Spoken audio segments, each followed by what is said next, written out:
Ce film, vous l'avez très sûrement vu, c'est Vaiana. Et dans Vaiana, il y a une poule.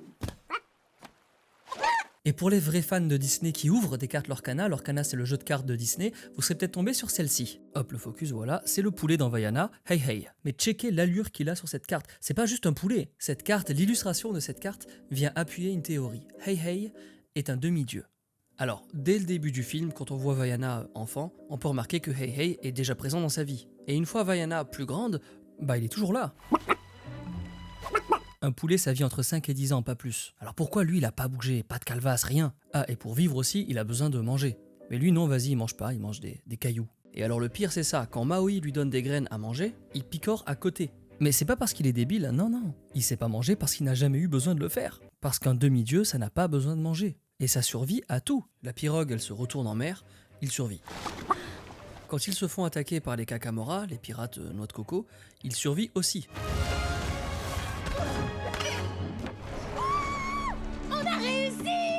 Vaiana, elle, on le sait, elle a un lien spécial avec l'océan depuis son plus jeune âge. Ce qui fait que quand Vaiana se retrouve dans l'eau, l'océan lui-même la remet à bord. Et pareil pour Maui, s'il plonge, l'océan le ramène sur le bateau. Mais quand il s'agit de Hey Hey qui tombe à l'eau, là, ouais, c'est surprenant, l'océan agit avec lui de la même manière que pour Vaiana ou Maui, comme si c'était un personnage vraiment important. Hey Hey serait donc un demi-dieu qui serait métamorphosé en poulet. Mais Hey Hey, c'est pas le seul personnage de l'univers de Vaiana à cacher sa vraie nature. Le méchant crabe géant Tamatoa, lui aussi cache un secret, plusieurs même, mais on en parlera plus tard.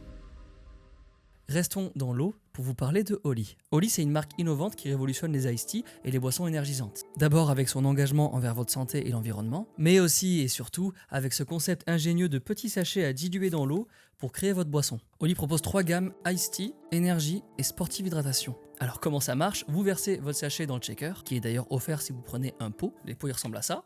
Voilà, ensuite il suffit de checker et on est bon. Et dans la gamme énergie, il y a ce goût, Apple Alligator. C'est à la pomme, c'est simple, c'est la meilleure. Elle fait partie de leur gamme énergie, une gamme qui utilise une caféine cristallisée, donc un boost plus durable. Bien sûr, c'est sans sucre, mais aussi sans taurine. C'est riche en antioxydants, en vitamines, et Oli n'utilise que des arômes et des colorants naturels. Alors en quoi c'est écologique tout ça? Un pot Oli, ça remplace 50 canettes, ce qui réduit considérablement vos déchets. Pour découvrir votre saveur préférée, je vous recommande vivement leur pack découverte. Voilà, comme ça vous permettra de recevoir une grande variété d'échantillons de ces petits sachets là, comme ça. Ça vous évite d'acheter un pot pour chaque goût. Maintenant, ils ont aussi leur gourde thermos. Voilà, c'est parfait pour le sport, c'est parfait pour le taf, ou pour s'hydrater. Il vous suffit de verser le contenu d'un sachet dans votre gourde, de secouer, et voilà. Mais c'est lui le meilleur en fait. Je retire tout ce que j'ai dit depuis le début, c'est celui-ci le meilleur. Pour vous, j'ai 2 codes promo. Le premier c'est SOF5 pour 5 € de réduction dès maintenant. Et le deuxième c'est juste SOF, SOF, pour 10% sur toutes vos commandes. Essayez Oli, vous allez aimer, lien en description comme d'hab. Et nous, on continue avec Blanche-Neige. La sorcière de Blanche-Neige, première grande méchante du premier grand classique de Disney. À la fin de Blanche-Neige, la sorcière elle est prise en chasse par les 7 nains. Elle se retrouve au bord d'une falaise que la foudre frappe pour la faire tomber dans le vide.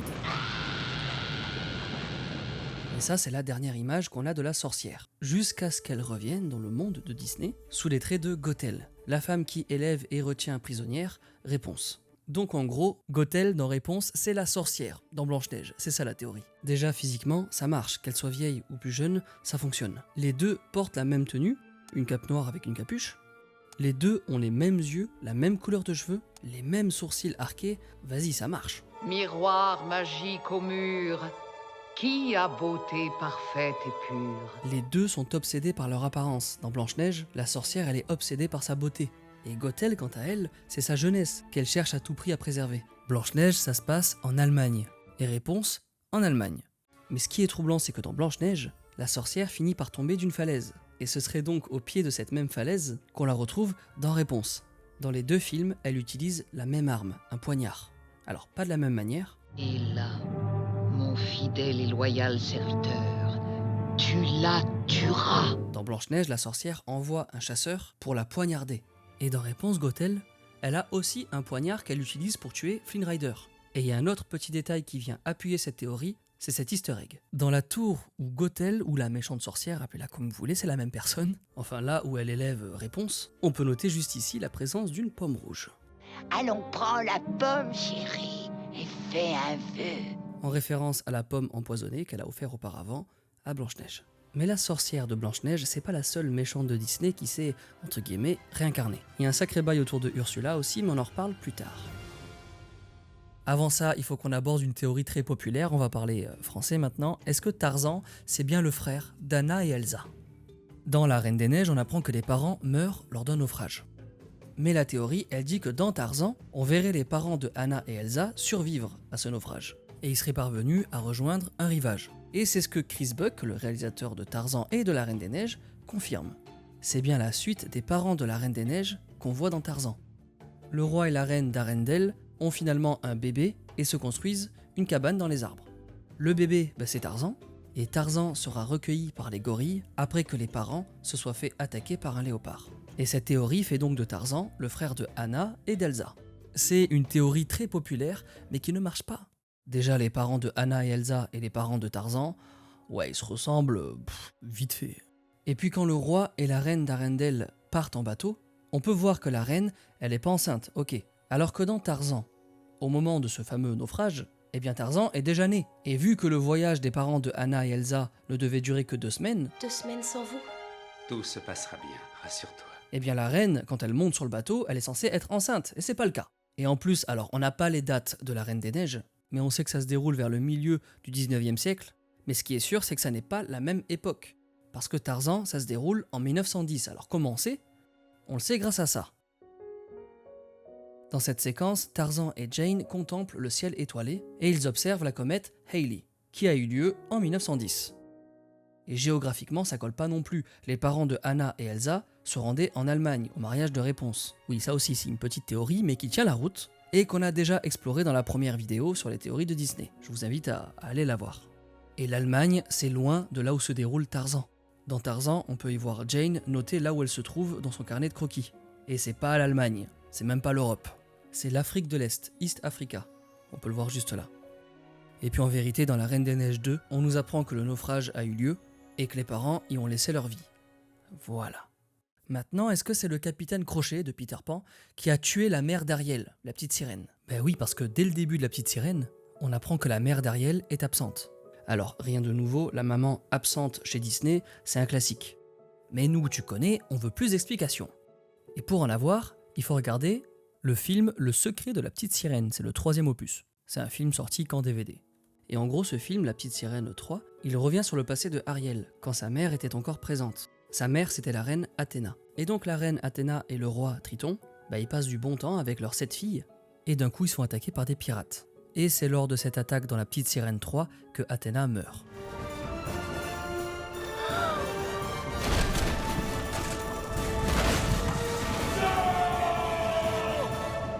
Et donc d'après la théorie, le capitaine de ce navire serait Crochet.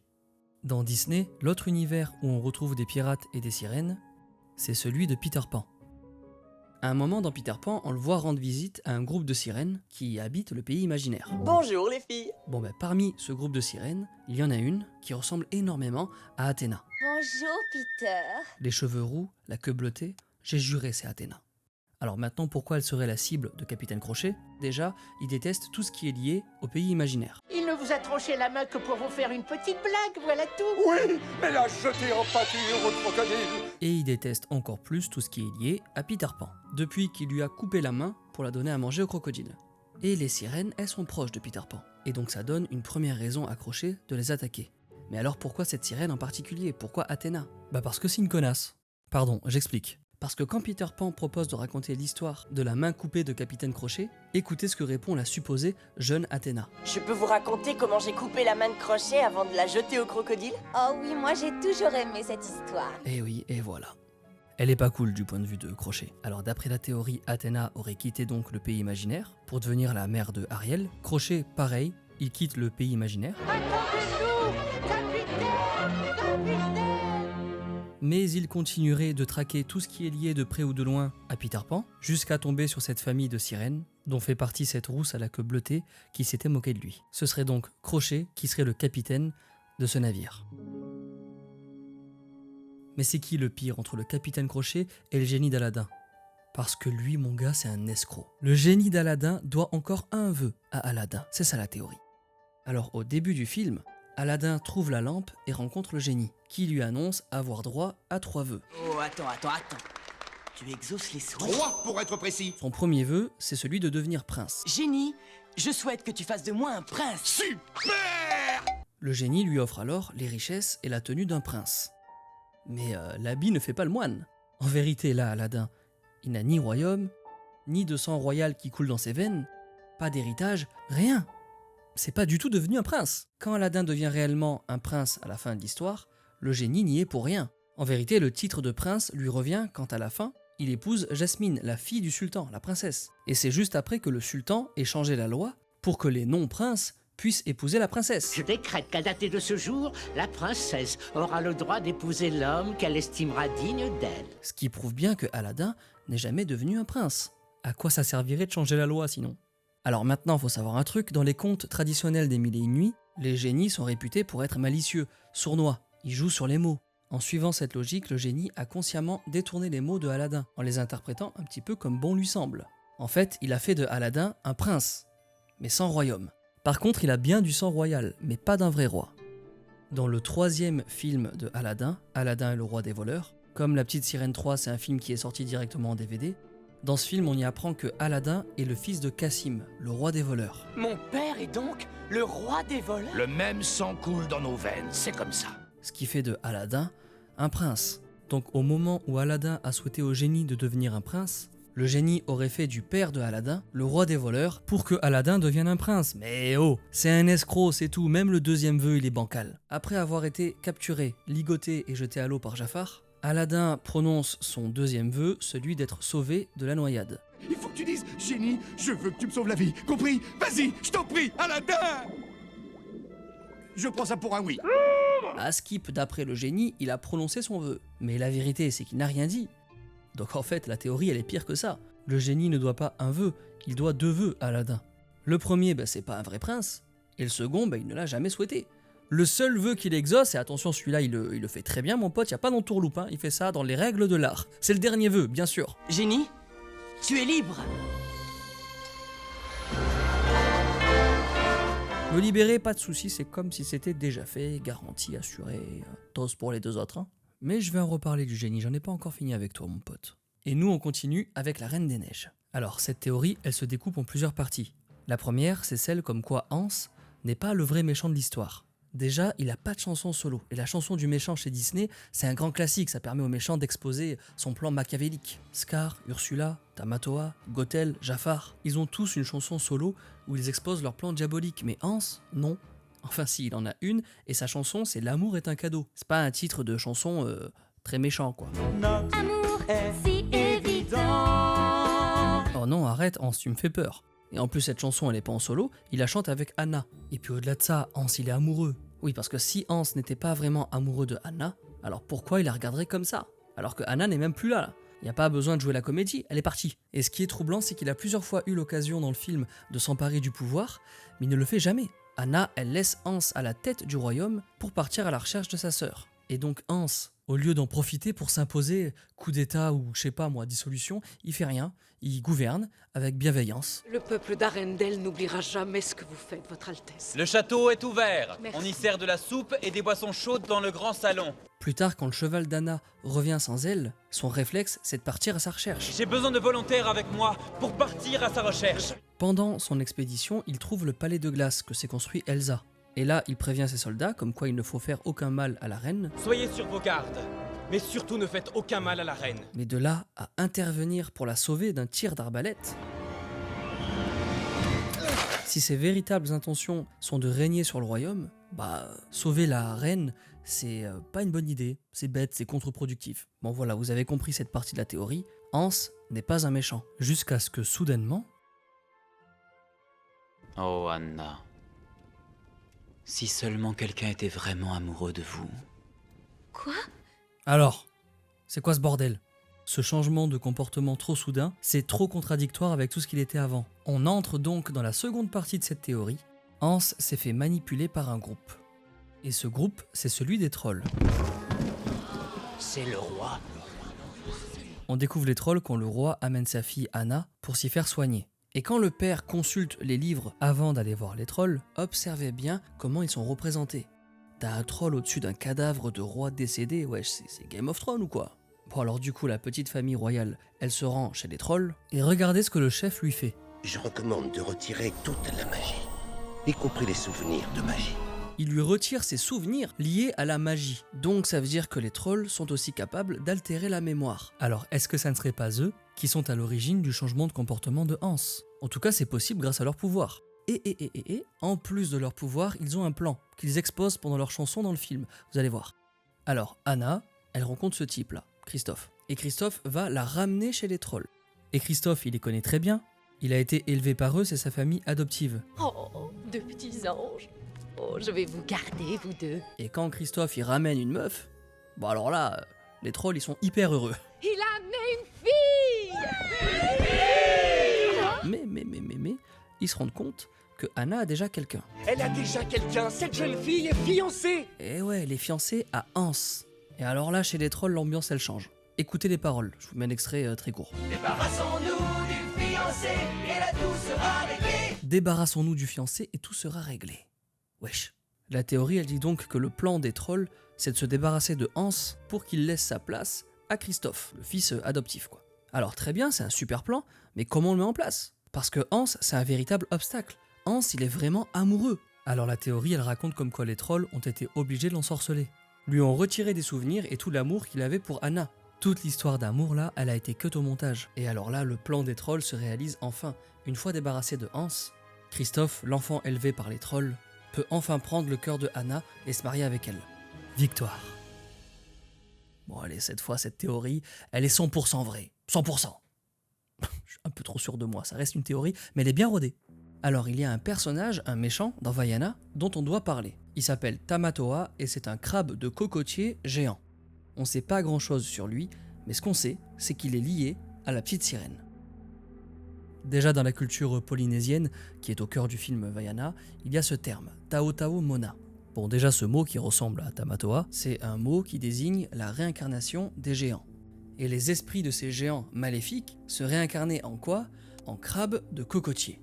Et dans Vaiana, ce thème de la réincarnation, on l'observe, avec sa grand-mère qui se réincarne en Raymanta. Grand-mère! Donc là, tout porte à croire que ce crabe de cocotier, Tamatoa, soit la réincarnation d'un géant maléfique. Alors, mis à part le fait qu'on soit sous l'eau, quel est le lien avec la petite sirène?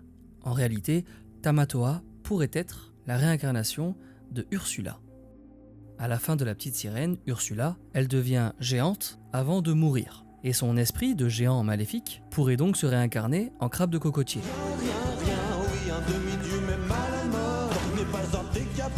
Bon là, il taille Maui en lui disant que même un demi-dieu à la mode n'est pas un décapode. Je sais pas pourquoi il dit ça, parce que même lui, c'est pas un décapode. Tamatoa, il a pas 10 membres. Il en a 8. 6 pattes et 2 pinces. Comme Ursula. 6 tentacules et 2 bras. Et en étant la réincarnation de l'esprit de Ursula, il poursuit le même but. Et il est en possession d'un objet qui pourrait l'aider. Tamatoa aurait été le maître du génie bien avant Aladdin. Tamatoa, il démarre sa chanson comme ceci. Non, Tamatoa n'avait pas autant de charme. Il n'était qu'un petit crabe triste. Bon, et comme on peut l'observer, ça n'est plus du tout un petit crabe triste. Donc il s'est passé un truc là, entre-temps. Tamatoa a trouvé la lampe et a formulé ses vœux. Merveilleuse théorie. Son premier vœu, ça aurait été de devenir géant. Et c'est une théorie qui se confirme aussi dans le film Aladdin. Quand le génie rencontre Aladdin pour la première fois, il lui dit ça. T'as moins de centimètres que mon dernier maître. Bah oui, ça le surprend parce que son dernier maître, c'était un crabe géant. Alors si son premier vœu est lié à sa taille, son second vœu est forcément lié au trésor qu'il porte sur son dos. Ce trésor, c'est impossible que ce soit des hommes qui l'aient amené jusqu'ici. Parce que là, on est à l'Alotai. L'Alotai, c'est le royaume des monstres, il n'y a pas d'hommes. C'est difficile d'imaginer un crabe tout seul amasser tout ce trésor. Surtout si à la base, c'était un petit crabe triste. Non, c'est compliqué, le seul moyen, c'est de faire un vœu au génie. Et en plus, c'est easy pour le génie de faire pop un trésor. Maintenant, pour son troisième vœu, lui, il n'a pas libéré le génie. Non, lui, pour son troisième vœu, la théorie explique qu'il a préféré mettre son trésor en sécurité, dans un lieu caché où seul un diamant d'innocence pourrait y pénétrer. Un seul humain peut ici entrer, celui dont l'apparence dissimule la valeur d'un diamant d'innocence. Un diamant, les gens comme Tamatoa, quoi, qui se considèrent comme un diamant. un diamant au milieu de l'océan. Je suis fier d'être né comme un diamant au milieu de l'océan. Ce sera donc dans la caverne aux merveilles, dans la bouche de ce tigre immense, où se trouve tout le trésor de Tamatoa, et y compris la lampe d'Aladin, au milieu d'un océan de sable. Cette théorie, elle prend tout son sens quand Vaiana et Maui rencontrent Tamatoa. Quand ils recherchent l'hameçon magique que Maui a perdu, ils se rendent donc à la Lotaï, là où habite Tamatoa, et là, devinez ce qu'on trouve sur le dos de Tamatoa, parmi son trésor. Eh oui, la lampe du génie. Et il n'y a aucun doute, c'est bien cette lampe. La théorie se confirme, on ne sait pas ce que deviendra Tamatoa par la suite, mais ce qui est sûr, c'est que son trésor restera bien caché jusqu'à ce que Aladin y mette la main dessus. Très rapidement, il y a quelques temps, je vous ai annoncé le lancement de mes studios d'animation. Ça s'appelait Boudouni Studio, ça s'appelle toujours d'ailleurs Boudouni Studio. Et notre premier projet Rétro Gobelin, il commence enfin à se faire connaître à l'international. Aux États-Unis, en Italie, au Brésil, Indonésie, en Allemagne, un petit peu partout. Donc ça c'est une bonne nouvelle, je vous invite à vous abonner sur Instagram principalement. Bien sûr, toutes ces théories restent des théories, alors je vous invite à venir les débunk en commentaire. Et aussi, si vous avez d'autres théories Disney, n'hésitez pas à venir en commentaire nous les partager. Merci d'avoir regardé cette vidéo, abonnez-vous et on se retrouve très vite sur YouTube. Ciao!